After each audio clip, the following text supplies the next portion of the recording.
암 환자의 고통은 말로 다 표현할 수가 없다. 자신뿐만 아니라 가족을 모두 슬픔과 고통에 빠뜨리게 하는 병이 바로 암이다.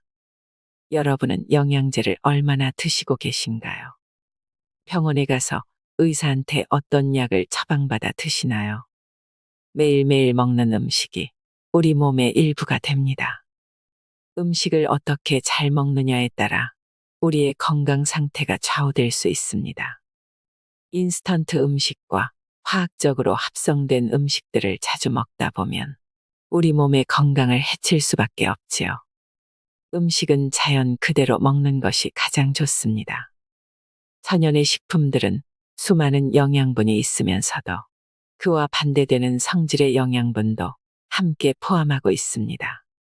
인삼을 먹으면 열이 오르기도 하고 열이 내리기도 하는데 열이 많은 사람의 열을 내려주고 열이 없는 사람은 열을 내도록 해줍니다.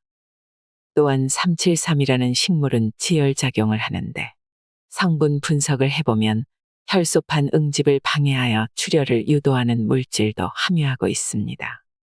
이렇듯 식물은 한 가지 성질만 가지고 있지 않고 그때그때 상황에 맞게 우리 몸을 조절해 줍니다. 하지만 약품은 그렇지 않습니다. 한 가지 성분만 추출한 약물이나 영양제는 그때그때 상황에 맞게 조절하는 기능이 없습니다.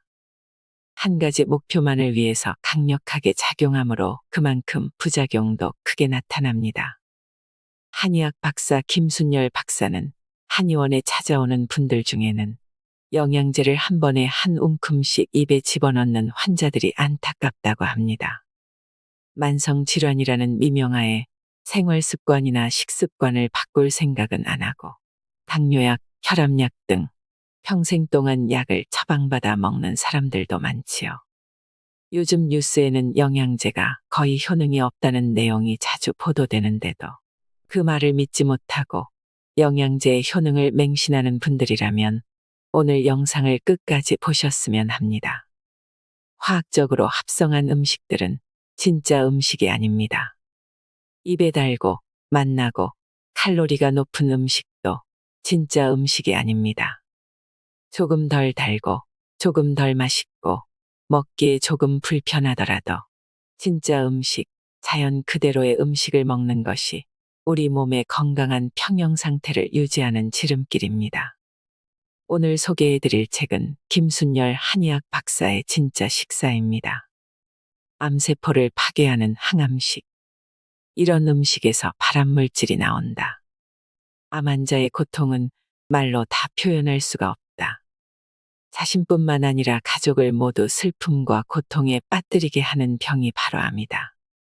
세계보건기구는 생활양식이 바뀌지 않는 한 암 발생 건수가 2018년 연 1,800만 건에서 2040년 연 2,950만 건으로 늘어날 것이라고 경고한다.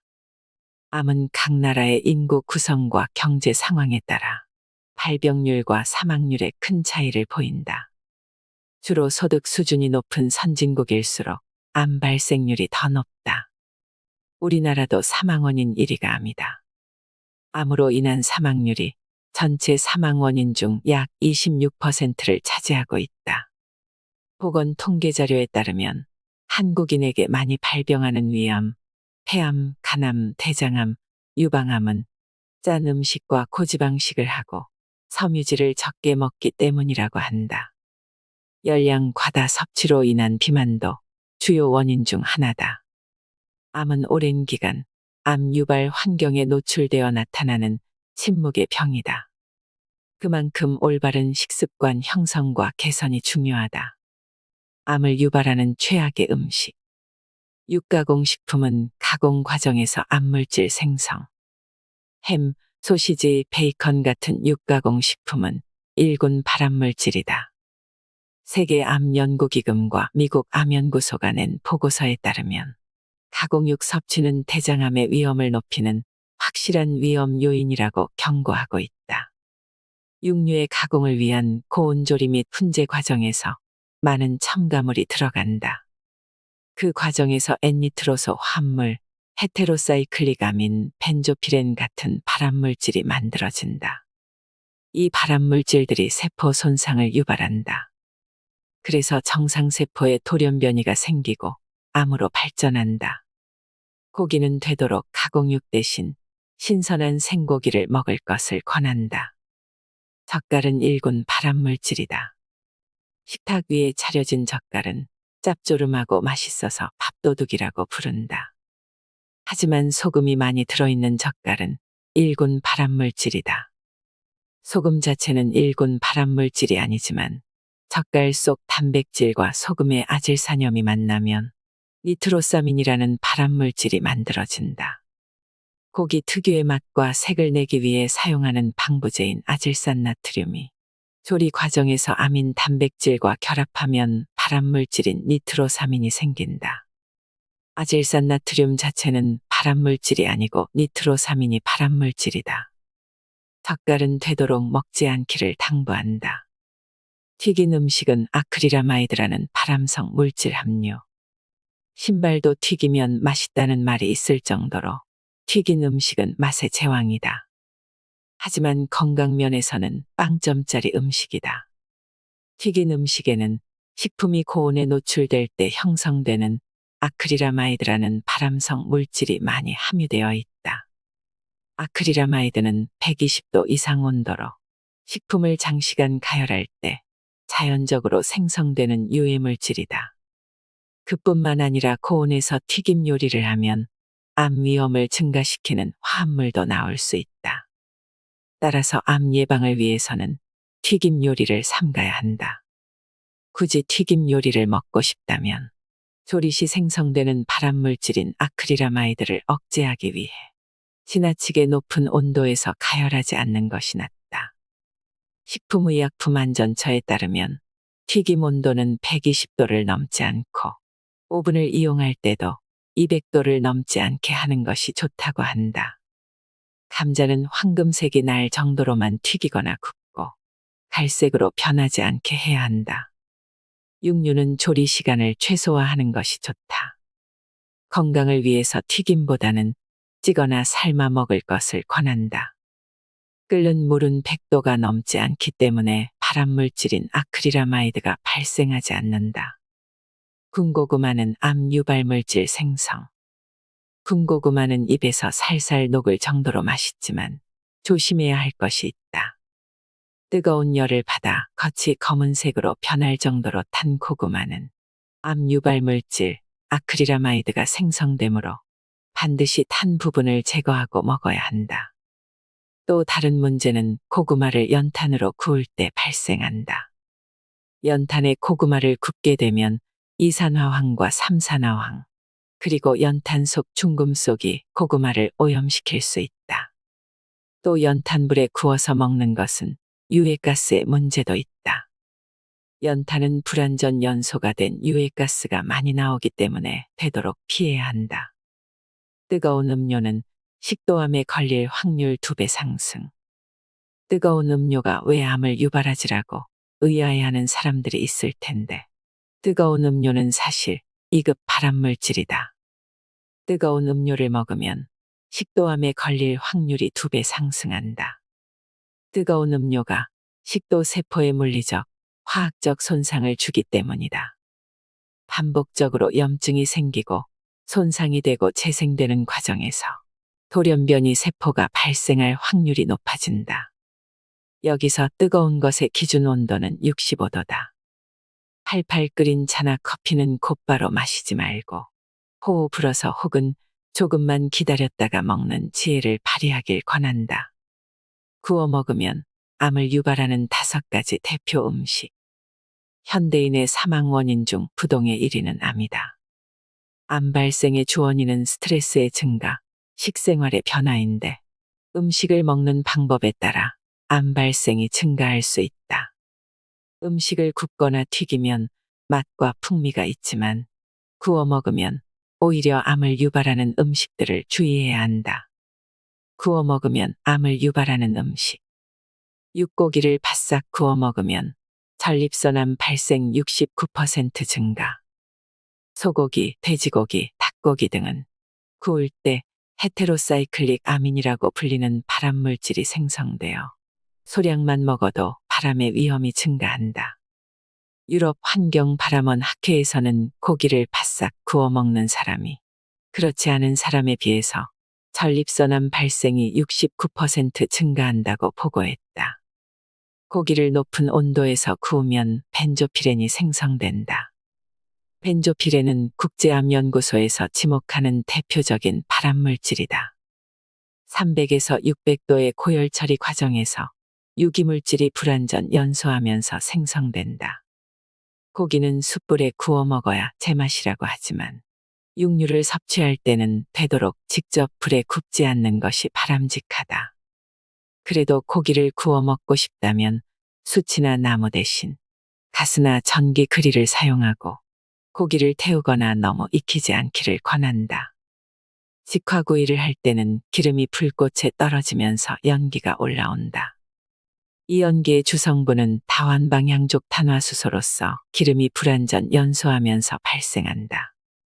이 성분이 후두암 위험을 5.2배나 증가시킨다. 다완방향족 탄화수소에 노출된 부모로부터 태어난 아이는 그렇지 않은 아이보다 뇌종양에 걸릴 가능성이 30%나 높다고 한다. 닭고기를 구우면 발암물질 헤테로사이클릭 아민류 10배 증가. 육고기 중에서도 닭고기를 구워 먹으면 발암 확률이 가장 높다. 닭고기를 구웠을 때 소고기에 비해서 약 10배 많은 헤테로사이클릭 아민류가 검출되었다. 한 연구에 의하면 닭고기 양면을 3분 정도만 익혀도 발암물질이 나온다고 한다. 심지어 직화로 구운 닭다리 한 개는 담배 60개비와 맞먹는 독성을 함유해서 신장과 간에 부담을 준다는 세계보건기구의 연구 결과도 있다. 소시지, 핫도그 같은 가공육. 소시지, 핫도그 등과 같은 가공육은 대표적인 발암물질이다. 시중에 판매되는 베이컨이나 소시지류 식품의 90%가 아질산염을 포함하고 있다고 한다. 아질산염은 질소가 환원된 물질인 아질산의 수소가 금속으로 치환된 성분이다.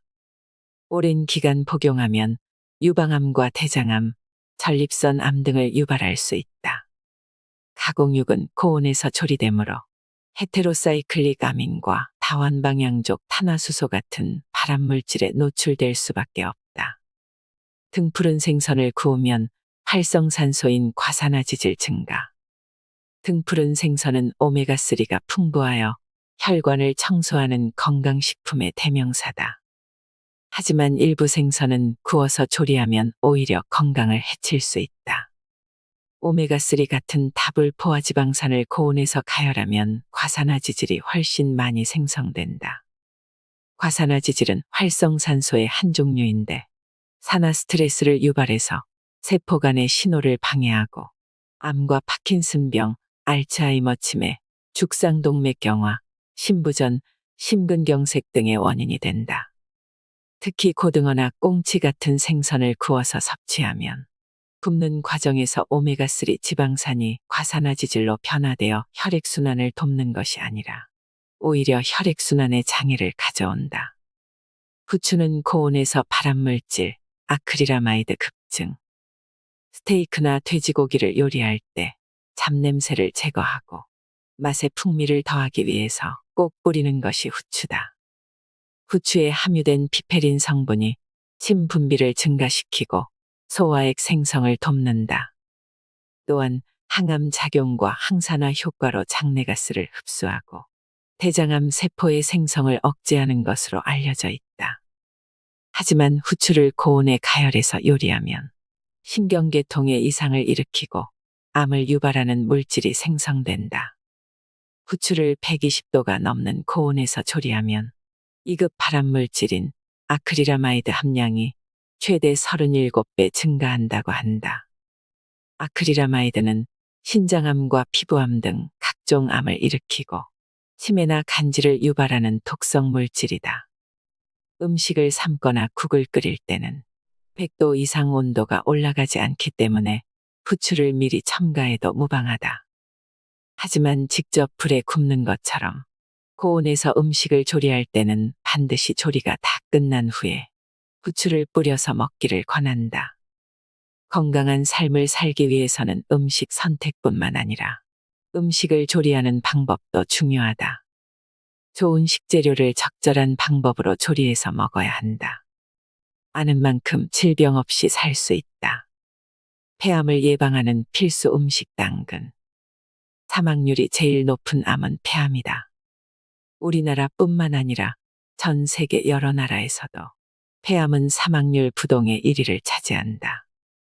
2020년 우리나라의 사망 통계를 보면 폐암으로 인한 사망자가 인구 10만 명당 36.4명으로 가장 많다. 그 뒤로 간암 20.6명, 대장암 17.4명, 위암 14.6명, 췌장암이 13.2명으로 그 뒤를 잇고 있다. 폐암은 초기 증상이 거의 없어서 더 공포스럽다. 정기적인 건강검진을 통해 최대한 빨리 암을 발견하는 것이 급선무이고 발병하기 전에 예방하는 것이 더 중요하다. 치료가 힘들고 생존율이 낮은 폐암. 폐암으로 진단받으면 5년 이상 생존할 확률이 30% 정도밖에 되지 않는다. 증상을 깨닫고 병원을 방문했을 때는 이미 전이가 많이 된 상황이 대부분이다. 말기 폐암의 5년 생존율은 8% 정도이고 100명 중 8명만 5년을 넘길 수 있다. 그만큼 치료가 힘들고 생존율이 낮은 암이 바로 폐암이다. 그렇다면 폐암은 도대체 왜 발병하는 것일까? 흡연 때문이다. 여기에는 간접 흡연도 포함된다. 폐암 발생의 약 70%가 직간접 흡연과 연관되어 있다. 폐암을 막는 가장 확실한 방법은 당연히 금연이다. 이와 더불어 균형 잡힌 영양 섭취로 몸의 저항력을 기르는 것도 매우 중요하다. 암에 대항하는 면역력을 길러야 한다. 폐암을 예방하는 가장 확실한 음식 당근. 베타카로틴의 효과. 폐암을 예방하는 필수 음식은 당근이다. 당근에 들어있는 베타카로틴이 항산화 작용에 뛰어난 역할을 한다. 베타카로틴은 강력한 항산화 작용을 통해 우리 몸속의 독성 물질과 발암물질을 무력화시킨다. 암이 발생하는 이유는 세포의 유전자가 활성산소에 의해 훼손되기 때문이다. 베타카로틴이 체내 세포가 손상되는 것을 방지해서 세포를 보호하는 데 중요한 역할을 하고 항산화 작용으로 암의 발생과 진행을 억제한다. 베타카로틴은 몸속에서 비타민 A로 변환되기 때문에 비타민 A의 기능도 할 수 있다. 비타민 A는 인체의 점막과 피부, 면역 기능을 정상적으로 유지하고 시력을 보존하는 데 필수 성분이다. 그래서 베타카로틴이 항산화 역할 외에도 다양한 역할을 할 수 있는 것이다. 베타카로틴은 녹황색 채소와 과일 그리고 해조류에 많이 함유되어 있다. 특히 당근, 클로렐라, 고추, 시금치, 쑥, 질경이, 케일, 곶감, 살구, 망고, 바나나, 김, 미역, 다시마 등에 많이 들어있다. 당근을 섭취해야 하는 이유. 사실 베타카로틴은 당근 외에 다른 채소에도 많이 들어있다. 그런데 필자는 왜 수많은 채소들 중 당근을 섭취하라고 권할까? 그 이유는 다른 채소들보다 당근에 훨씬 많은 베타카로틴이 함유되어 있기 때문이다. 당근에는 베타카로틴 외에도 신체에 유익한 영양 성분들이 많이 들어있다. 대표적으로 칼륨, 칼슘, 식이섬유가 있다. 칼륨은 체내의 나트륨을 배출하고 혈압 상승을 억제하는 효과가 있어서 체내 나트륨 조절이 중요한 고혈압 환자가 꼭 섭취해야 하는 영양분이다. 칼슘은 뼈와 치아를 튼튼하게 해주는 영양분이어서 성장기 아이들과 어르신들이 꼭 섭취해야 한다. 식이섬유는 장 기능을 활성화하고 유익균의 먹이가 되어 번성하도록 하고 혈관의 나쁜 콜레스테롤 수치를 감소하는 데 도움을 주는 필수 영양소다. 그래서 당뇨병, 고지혈증 환자에게 꼭 필요한 영양분이다. 올바른 당근 섭취법과 주의할 점. 중앙대 식품영양의학과의 보고에 따르면 당근을 꾸준하게 섭취하면 폐암 발병률이 63% 감소한다고 한다. 또 다른 보고에 의하면 매일 당근을 25g씩, 즉 당근 4분의 1개씩 섭취할 때 심혈관 질환 위험이 32% 감소했고 50에서 75g 섭취하면 위험률이 더 크게 감소했다. 당근을 날 것 그대로 섭취하기보다는 기름에 볶아서 섭취하는 것이 베타카로틴의 흡수율을 높일 수 있다. 당근을 생으로 섭취하면 8%만 흡수되지만 기름에 볶으면 70%까지 흡수할 수 있다. 그 이유는 베타카로틴이 기름에 녹는 지용성 물질이기 때문이다. 또한 당근을 볶을 때는 당근이 충분히 부드러워질 때까지 볶아야 체내 흡수율을 최고로 높일 수 있다. 겨울에 귤을 한 박스 사서 하루 저녁에 많이 먹고 나면 다음날 손발이 온통 노래진다. 이것을 간피증이라고 부른다. 간혹 당근을 많이 먹고 피부가 노랗게 변했다는 사람들이 있는데 이것은 카로티노이드가 포함된 식재료를 다량 섭취했을 때 혈중 카로티노이드 농도가 상승해서 나타난다. 심각한 문제는 아니다. 음식 섭취를 멈추면 증상이 즉시 사라진다. 소화기관이 약한 사람이 당근을 생으로 많이 먹으면 소화가 잘 되지 않아서 배탈이 날 수도 있다. 그래서 당근은 꼭 익혀서 먹는 것이 좋다. 당근을 먹을 때 진짜 주의해야 할 사람은 흡연자다.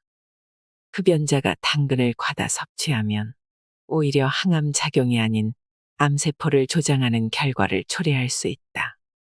그렇다고 아예 먹지 말라는 것이 아니라 과다 섭취만 삼가라는 것이다. 이보다 더 주의해야 할 것이 있는데 베타카로틴을 건강식품 보충제로 복용하는 것은 매우 위험하다는 보고가 있다. 미국 질병예방특별위원회에 따르면 비타민 보충제가 암이나 심혈관 질환 예방 효과가 있다는 근거가 없다고 한다. 특히 베타카로틴 보충제는 복용하지 말라고 권고하고 있다. 베타카로틴 보충제를 과잉 섭취하면 근육과 뼈 통증, 메스꺼움, 탈모 등을 초래할 수 있다. 게다가 흡연자가 베타카로틴 보충제를 복용하면 폐암과 심혈관 질환이 오히려 증가한다고 경고하고 있다. 음식은 자연 그대로 섭취하는 것이 가장 좋다. 아무리 값비싼 비타민, 영양제도 당근, 오이, 토마토, 오렌지, 사과, 배를 대신할 수 없다. 토마토를 매일 먹으면 어떤 일이 생길까? 2003년 5월 9일 타임지에 강력한 효능이 있는 10가지 음식이라는 제목의 기사가 실렸다. 사람들은 이 기사를 보고 타임지가 선정한 10대 슈퍼푸드라고 명명했는데 토마토가 그 중에 하나였다. 슈퍼푸드는 토마토, 시금치, 적포도주, 아몬드, 브로콜리, 귀리, 연어, 마늘, 녹차, 블루베리다. 그중 토마토를 강력한 효능이 있는 10가지 음식 중 1번으로 꼽았다. 토마토가 빨갛게 익으면 의사의 얼굴은 파랗게 변한다. 유럽에 이런 유명한 속담이 있을 만큼 토마토의 건강상 효능은 탁월하다. 항산화 효과가 뛰어난 것을 비롯하여 남성 건강, 눈 건강 증진 소화장애 개선, 심혈관 건강 개선, 피부 미백 효과, 골다공증 예방 등 너무 많은 효능이 있다. 토마토에는 각종 비타민과 엽산, 철, 칼슘, 마그네슘, 콜린, 아연 등의 미네랄이 풍부하다. 항산화 물질인 라이코펜, 베타카로틴, 클로로겐산 등도 풍부하게 함유되어 있다. 이렇게 건강에 유익한 성분이 풍부한 토마토는 날것으로 섭취해도 좋고 토마토 주스로도 즐길 수 있으며 각종 요리의 재료로 사용할 수 있다. 토마토를 매일 2개씩 먹으면 나타나는 변화. 심혈관 건강 증진. 토마토를 매일 먹으면 심장과 혈관이 튼튼해진다. 토마토의 주요 성분인 라이코펜은 혈액순환을 개선하고 뇌혈류를 증가시켜 뇌졸중 위험을 감소시킨다. 토마토의 풍부한 칼륨은 혈압을 낮춘다. 섬유질과 비타민C, 콜린 성분이 심장 건강에 도움을 준다. 또한 토마토에는 토마틴이라고 하는 스테로이드 사포닌이 함유되어 있다. 토마티는 항균, 항염, 항암 효과와 함께 혈액을 맑게 해주고 고혈압과 동맥 경화와 같은 혈관성 질환을 예방한다. 다만 토마티는 약간의 독성도 있다. 토마토의 맛이 너무 쓴 경우에는 토마틴 함량이 높은 것인데 이때 복통이나 구토를 유발할 수 있다. 그래서 맛이 지나치게 쓴 토마토는 먹지 않아야 한다. 항암 작용. 토마토를 매일 먹으면 암을 이기는 면역력이 생긴다. 토마토의 주요 성분인 라이코펜은 체내 활성산소를 제거하는 강력한 항산화 성분이어서 암의 진행과 발생을 예방할 수 있다. 특히 유방암, 위암, 전립선암, 구강암 예방에 도움이 된다. 국가암정보센터에서는 토마토가 전립선암 예방에 매우 좋은 음식이라고 밝혔다. 미국 하버드 대학의 연구 결과에 따르면 토마토를 재료로 사용한 음식을 일주일에 10회 이상 섭취했을 경우 전립선암 발생 확률이 45% 감소했다. 영국 셰필드 대학의 연구에서는 라이코펜 성분을 꾸준히 섭취한 그룹은 정자 활동 속도가 40% 빨라지고 정자의 양이 2배 증가한다는 흥미로운 결과를 발표했다. 토마토는 전립선암뿐만 아니라 폐암에도 도움이 된다. 미국 하버드 대학 보건학과의 도미니크 미쇼 박사의 연구에 따르면 라이코펜이 풍부한 토마토와 베타카로틴이 풍부한 당근을 많이 섭취한 사람들이 폐암 위험이 가장 낮았다. 혈당 감소. 토마토를 매일 먹으면 혈당이 낮아진다. 토마토는 탄수화물 함량이 있는 사람에게 좋은 음식이다. 한국인 당뇨병 환자의 90%를 차지하는 것이 제2형 당뇨병이다. 체내 인슐린 저항성이 증가하고 췌장의 인슐린 분비가 줄어들기 때문이다. 그래서 토마토가 제2형 당뇨병을 개선하는 데 도움이 된다. 또한 토마토의 풍부한 섬유질이 당의 흡수를 억제하여 혈당 스파이크를 감소시킨다. 토마토는 혈소판의 응집을 방해해서 피가 굳어지는 현상, 즉 혈전을 예방한다. 당뇨병 환자는 염증성 표지자를 많이 가지고 있어서 혈소판 응집이 잘 되는 경향이 있는데 토마토는 당뇨병과 혈전으로 인한 뇌혈관 질환을 한꺼번에 예방하는 효과가 있다. 골다공증 예방. 토마토를 매일 먹으면 뼈가 튼튼해진다. 골다공증은 뼈의 양이 감소해서 뼈의 강도가 약해지고 쉽게 부러지는 상태가 되는 것을 말한다. 특히 골다공증이 있는 당뇨병 환자는 염증성 사이토카인 수치가 높게 나타나므로 이것을 조절하는 것이 당뇨병성 골다공증 치료의 핵심이다. 토마토는 골다공증을 예방하는 최적의 음식이다. 토마토의 주요 성분인 라이코펜이 강력한 항염증 작용으로 폐경기 여성의 뼈를 보호하는 효과가 있다. 연구에 따르면 라이코펜은 당뇨병으로 인한 고혈당, 갈증, 과식 및 체중 감소를 개선하고 뼈 형성을 촉진하고 골밀도를 증가시킨다.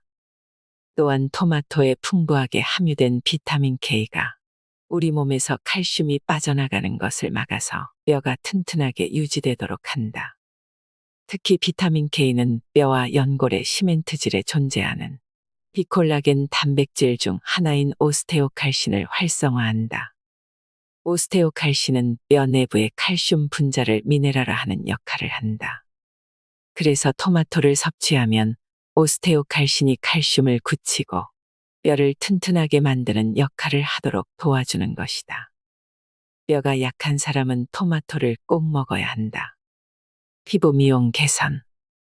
토마토를 매일 먹으면 피부와 머리카락이 좋아진다. 토마토에 함유된 비타민은 모발의 성장을 촉진할 뿐만 아니라 피부의 탄력을 불어넣는다. 토마토는 매일 먹어도 크게 부작용이 없다. 다만 토마토 속의 초록색 씨는 체질에 따라 알레르기를 유발할 수 있다. 가려움증이 있거나 천식, 아토피 환자들은 토마토를 주의해서 섭취하기를 권한다. 토마토의 시트르산과 말산은 신맛을 나게 하는 성분이다. 이 성분이 침 분비를 자극하고 위산의 분비도 촉진한다. 그래서 역류성 식도염이나 속쓰림이 심한 사람은 토마토의 과다 섭취를 삼가야 한다. 영양제를 많이 복용해도 괜찮을까? 2007년 덴마크 코펜하겐 대학병원 젤라코비치 박사팀은 약 23만 2,600명의 피실험자를 대상으로 비타민의 효과에 대해 연구했다. 그 결과가 놀랍다. 합성 비타민을 많이 먹으면 일찍 죽는다는 결론을 내렸기 때문이다. 합성 비타민 A와 E, 베타카로틴을 함께 섭취하면 사망률이 5% 증가하고 따로 섭취하면 비타민 A는 16%, 비타민 E는 4%, 베타카로틴은 7%가량 사망률이 높아진다고 한다. 이것이 유명한 코펜하겐 쇼크이다. 영양분 과잉 시대, 비만과 영양 결핍이 동시에 증가. 현대인의 식생활은 칼로리는 넘쳐나지만 정작 우리 몸에 필요한 비타민과 미네랄은 부족한 경우가 많다. 국민건강영양조사 결과에 따르면 2017년부터 2021년까지 비만 환자가 꾸준히 늘어서 2배 이상 증가했다고 한다. 그런데 같은 기간 영양결핍 환자도 급증했다. 건강보험심사평가원의 자료에 따르면 2021년 영양결핍 환자 수는 33만 5,441명으로 2017년에 비해 123.9%나 증가했다. 비만 인구가 늘면서 동시에 영양결핍 인구도 늘어나는 기이한 현상이다. 필자가 운영하는 한의원에서 진료하다 보면 주로 고혈압과 당뇨병이 함께 있는 분들이 체중이 계속 빠지고 영양실조 상태에 놓인 경우가 흔하다. 고혈압 때문에 짠 음식은 아예 먹지 않고 당뇨 때문에 당분이 든 음식을 피하는 경우이다. 또 이런 분들은 콜레스테롤 수치가 높다. 그래서 육식도 전혀 안 한다. 그래서 결과적으로 체중이 빠져 40kg 초반의 몸무게를 유지하는 분들이 꽤 많다. 이렇게 영양이 부족해지면 다 장기 부전에 빠지고 우리 몸의 모든 세포와 장기가 정상적으로 작동하지 못하게 되고 면역력도 뚝 떨어진다. 따라서 체중이 빠질 정도로 영양을 제한하는 것은 피하는 것이 좋다. 어쨌든 이렇게 부족해진 영양분을 보충하기 위해 많은 분이 영양제를 먹는다. 어떤 분은 영양제만 먹어도 배가 부르다고 하실 만큼 하루에 20에서 30알씩 먹기도 한다. 무조건 고함량, 빠른 흡수율이 좋은 것은 아니다. 요즘 홈쇼핑을 보면 영양제를 소개할 때 고함량이라는 단어를 강조한다.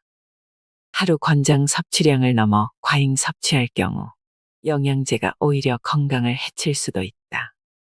또 홈쇼핑에서는 영양제가 빨리 흡수된다고 선전한다. 사실 영양분이 빨리 흡수되어 좋을 일은 없다.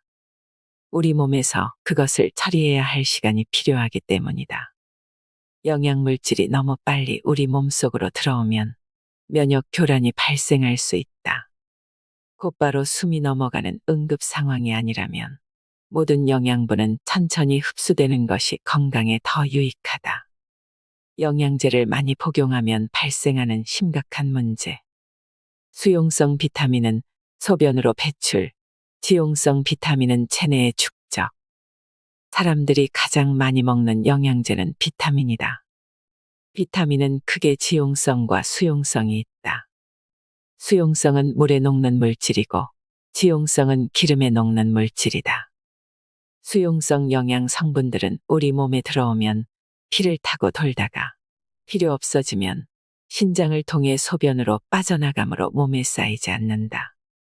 하지만 지용성 영양분은 소변으로 빠져나가지 않는다.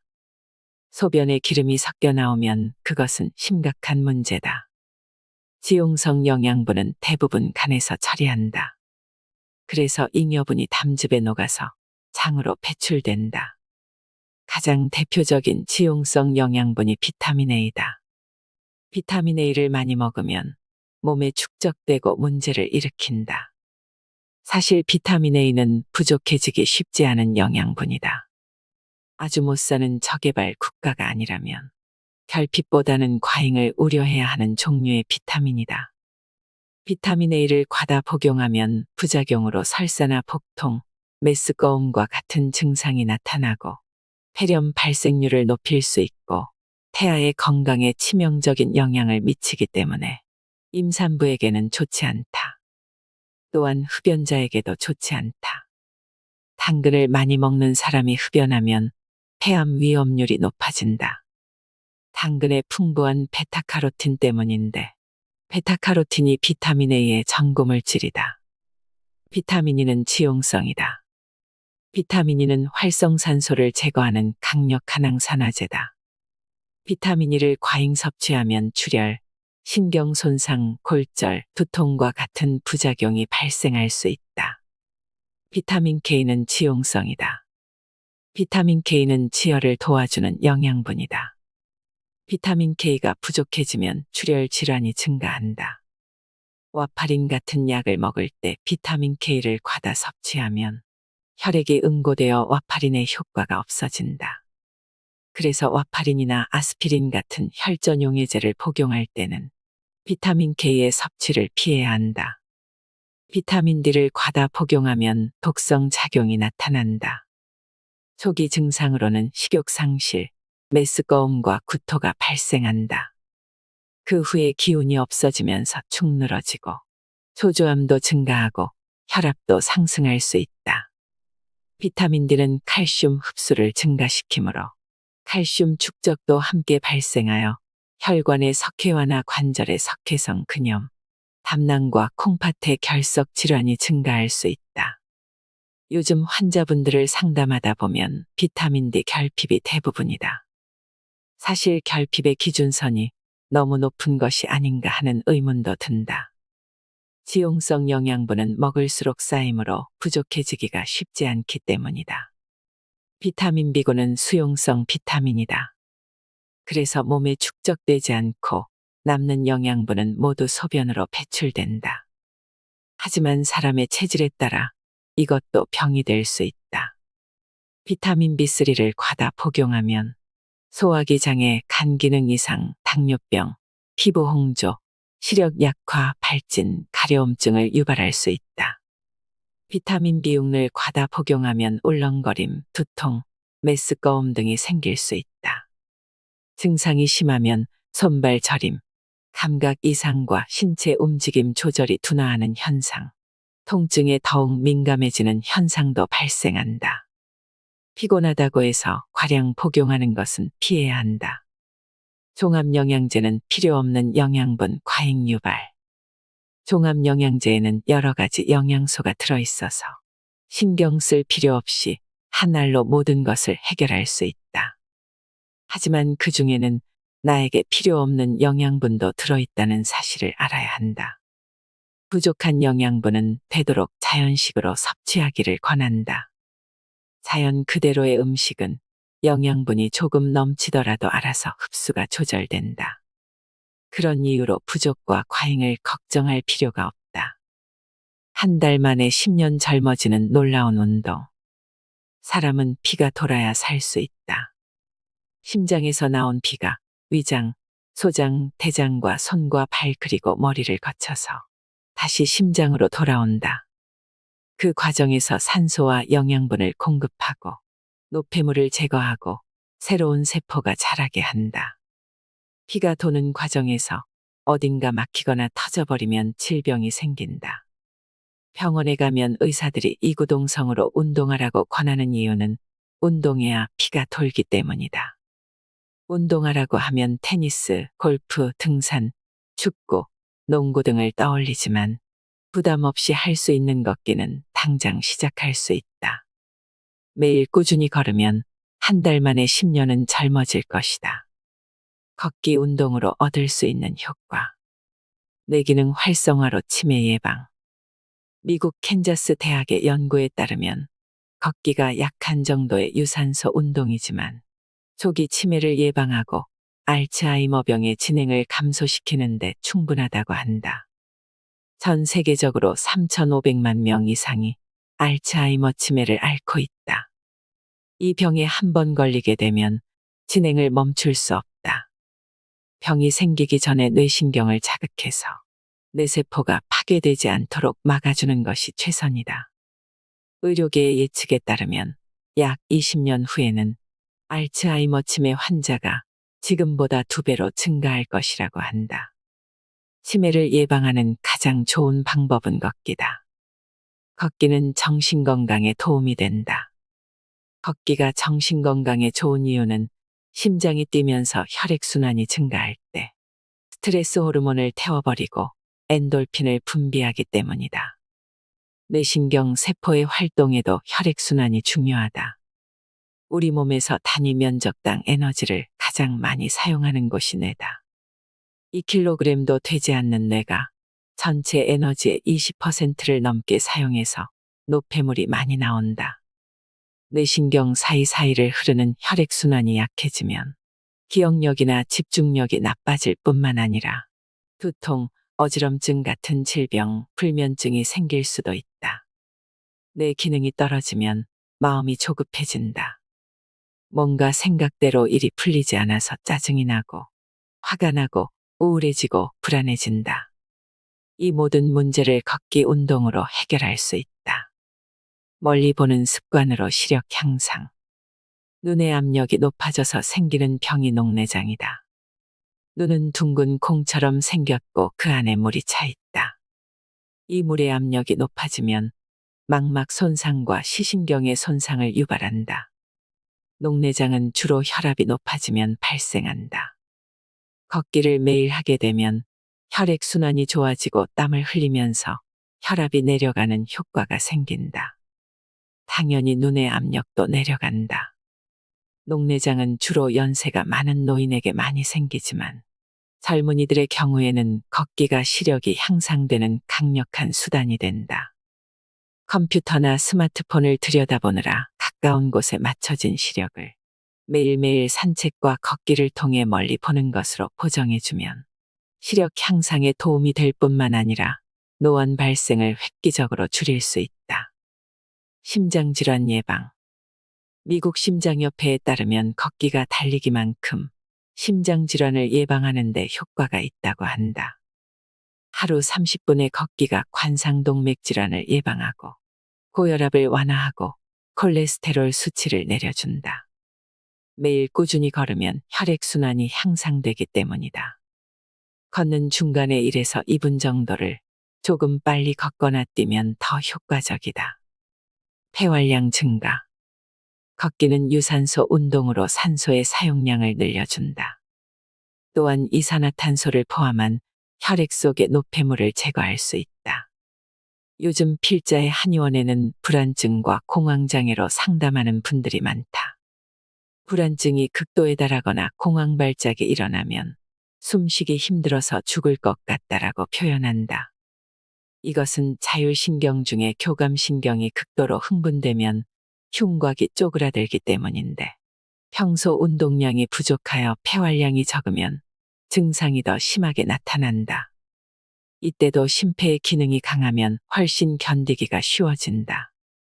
또 폐활량이 늘어나서 혈액 속의 산소가 풍부해지면 면역력이 강해져서 바이러스와 세균뿐만 아니라 암세포도 살기 힘들게 된다. 췌장 기능 향상. 듀크 대학의 실험에 의하면 걷기가 달리기보다 오히려 당뇨병에 더 도움이 된다고 한다. 걷기를 자주 하는 사람이 달리기 하는 사람보다 내당능과 혈당을 흡수하는 능력이 6배나 더 좋은 결과를 보였다. 혈당이 떨어지면 췌장에서 인슐린을 덜 만들어도 되므로 췌장이 쉴 수 있는 시간이 확보된다. 소화 기능 향상 음식을 먹고 누워 있으면 소화가 잘 되지 않는다는 것을 누구나 느낄 수 있다. 식사 후에 무리한 운동을 하는 것은 바람직하지 않지만 가볍게 걷기 운동을 해주면 위장 운동이 증가하여 소화가 훨씬 쉽고 빨리 된다. 밥 먹고 누워있는 습관은 대장암을 부른다. 불면증, 피부 미용 개선. 걷기를 하면 근육과 뼈가 튼튼해지는 효과가 있다. 뼈에 운동 부하가 걸려야 칼슘이 뼈로 가고 골다공증이 예방된다. 또한 관절 주변의 근육과 인대가 강화되어야 관절염과 통증이 감소한다. 피부 미용에도 걷기가 최고다. 고가의 화장품을 바르는 것보다 숨차고 땀나는 걷기가 피부를 더 빛나게 한다. 걷기는 불면증에도 도움을 준다. 사실 불면증 환자들의 절반 이상이 운동장애가 있다. 무릎이 아프고 허리가 아파서 움직이지 못하기 때문에 혈액순환이 되지 않고 혈액순환이 잘 되지 않아서 뇌 기능이 떨어지고 불면증이 되는 것이다. 저녁 식사 후에 걷기 운동을 30분만 하면 불면증에 시달리지 않는다.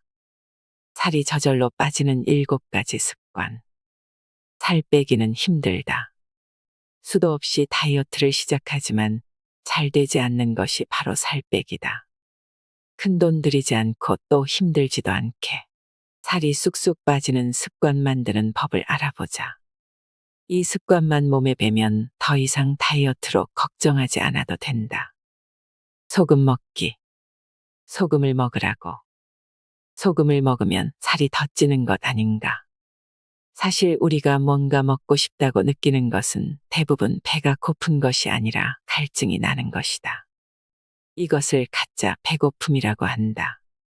갈증 때문에 이것저것 더 먹게 되는 것이니 차라리 소금을 먹으면 갈증이 싹 사라지는 효과가 있다. 소금을 한 숟갈씩 퍼서 먹으라는 것이 아니다. 밥 먹은 지 얼마 되지 않았는데 입이 궁금하거나 배가 딱히 고프지도 않은데 빵 생각이 나거나 늦은 저녁에 뭔가 먹고 싶을 때 소금을 손가락으로 살짝 찍어서 먹어보자. 그리고 물 한 잔을 마셔보자. 거짓말처럼 입맛이 뚝 떨어진다. 다만 고혈압이나 신장질환 같은 기저질환이 있는 사람들은 이 방법을 따라 해서는 안 된다. 파란색 접시 이용하기. 한 연구에 따르면 파란색이 식욕을 억제한다. 미국 시카고 대학의 연구에 따르면 붉은색 접시는 식욕을 자극하는 반면에 푸른색 접시는 식욕을 떨어뜨려 배고픔을 진정시키고 이성적인 사고를 도와서 식욕을 억제한다고 한다. 실험 결과 붉은색 계열의 식탁보나 접시에 식사하는 경우에 가장 높은 식욕 반응을 보였고 황록색과 청색 그리고 보라색으로 된 식탁보와 접시에 식사할 때 식욕 반응이 급격히 떨어졌다. 노무라 주니치 박사는 황록색, 청색, 보라색은 덜 익은 음식과 상한 음식으로 인식되기 때문이다라고 말했다. 주방과 식탁 그리고 접시, 그릇을 모두 파란색으로 바꿔보자. 살이 쑥 빠질 수도 있다. 혼자서 천천히 먹기. 우리는 급하게 먹는 것이 안 좋다는 것을 잘 알고 있다. 사람은 사회적 동물이다. 혼자 있으면 잘 먹지 않지만 여럿이 모이면 기분이 좋아져서 더 먹게 된다. 필자도 대학을 졸업하고 1년간 본가에서 부모님과 함께 지낸 적이 있는데 그때 딱 1년 만에 10kg이 늘어났다. 혼자서는 소고기 300g 먹기가 힘들지만 5명이 모이면 소 한 마리도 먹는다는 말이 있다. 회식 자리가 많으면 체중 증가를 피할 수 없다. 살을 빼려면 되도록 혼자 외롭게 식사를 해보자. 좀 우울하기는 하지만 살 빼기가 이토록 쉬운 일이 아니다. 옷을 조금 얇게 입기. 한의원에 방문한 환자들과 이야기하다 보면 혈액순환이 잘 되지 않아서 병이 생긴 사람들이 대부분이다. 혈액순환이 잘 되지 않으면 몸이 냉해져서 체온이 떨어진다. 우리 몸은 36.5도라는 체온을 유지하면서 에너지를 만들어내는데 에너지 생성이 잘 되지 않아서 체온이 떨어진다. 에너지는 혈액 속에 보관되므로 피가 뜨거운 것이다. 뜨거운 피가 온몸을 구석구석 잘 돌고 있으면 몸이 따뜻하고 피가 잘 돌지 않으면 몸이 차다. 체온이 떨어지면 면역력에 문제가 생긴다. 그런데 옷을 조금 얇게 입고 춥게 지내라니 이게 무슨 말인가? 체온을 유지하기 위해서 옷을 껴입고 실내 온도를 올리면 우리 몸은 더 이상 에너지를 만들 필요가 없다고 느낀다. 그래서 대사량이 떨어진다. 반대로 옷을 조금 얇게 입거나 실내 온도를 내려서 서늘하게 만들면 우리 몸은 체온을 올리기 위해서 대사량이 증가한다. 그래서 지방을 태우게 된다. 지방을 태워야 살이 빠진다. 이것은 체중을 줄이고 면역력을 높이는 습관으로는 최고의 방법이다. 다만 몸에 지병이 있는 경우에는 이렇게 하면 병이 더 악화될 수도 있으니 주의해야 한다. 해독 주스 마시기. 사실 살찌는 원인은 딱 한 가지다. 많이 먹기 때문이다. 주변의 비쩍 마른 사람의 일과를 살펴보면 거의 먹지 않는다. 반면에 살찐 사람들 주변에는 늘 먹을 것이 있다. 살을 빼기 위해서는 안 먹는 것이 가장 좋다. 하지만 이것이 쉽지 않다. 그래서 해독 주스를 만들어 마시는 습관을 들이면 효과적이다. 해독 주스의 기본은 ABC 주스다. 사과, 비트, 당근을 갈아서 먹는 것이다. 여기에 블루베리나 요구르트를 추가해서 마시면 좋다. 식이섬유가 풍부한 음식은 조금 달아도 살이 잘 찌지 않는다. 섬유질이 당분의 흡수를 느리게 만들기 때문이다. 또 배고플 때 견과류를 조금 먹거나 약간 매운 음식들이 지방을 연소시키는 효과가 크므로 강황, 생강, 고추, 양파 등을 먹으면 효과적이다.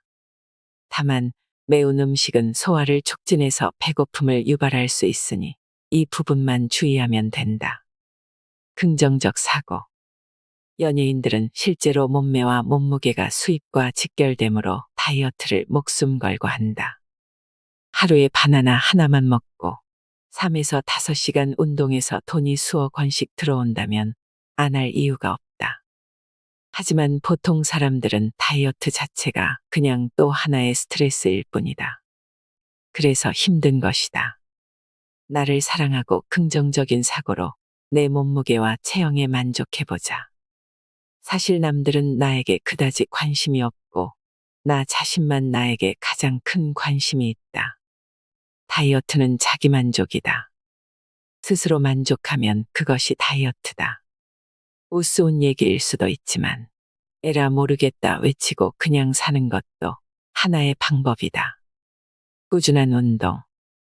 살을 빼기 위해서 운동을 시작하면 오히려 살이 더 찌는 경우가 많다. 실컷 등산하고 나서 막걸리 한 잔 하고 나면 소용이 없다.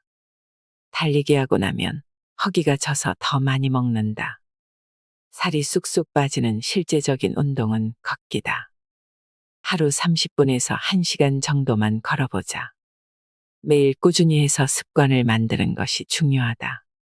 점심 식사 후에 혹은 저녁 식사 후에 매일 30분 걷고 나면 어느 날 갑자기 날씬해진 자기 모습을 보고 깜짝 놀랄 것이다. 한 가지 꼭 명심해야 할 것은 다른 습관들과 함께해야 효과가 있다는 것이다. 그만큼 사람에게는 먹는 것이 중요하다. 현대사회는 과학기술이 발달하고 농업 생산성이 획기적으로 향상하면서 먹거리가 넘쳐나게 되었습니다. 아직도 식량이 부족한 국가가 있긴 하지만 우리나라의 경우만 봐도 이렇게 먹을 것이 풍족한 시대는 없었습니다. 음식이 부족해서 병이 나는 일은 거의 없습니다. 풍족함이 오히려 독이 되고 있습니다. 먹지 말아야 할 음식들을 과식하다 보니 여러 가지 질병에 시달립니다. 탄수화물을 너무 많이 먹어서 당뇨병과 대사질환이 생기고 육식을 너무 많이 해서 염증과 활성산소의 생성이 증가합니다. 술과 담배는 말할 것도 없고 100년 전만 해도 한반도에 없던 커피 같은 각성제 음료가 지금은 엄청나게 소비되고 있지요. 우리가 매일매일 먹는 음식이 우리 몸의 일부가 됩니다. 여러분, 건강한 음식과 건강한 생활 습관으로 아프지 않고 오래 사셨으면 좋겠습니다. 이상으로 인생의 품격이었습니다. 하루하루 당신의 품격이 더 빛나길 바랍니다.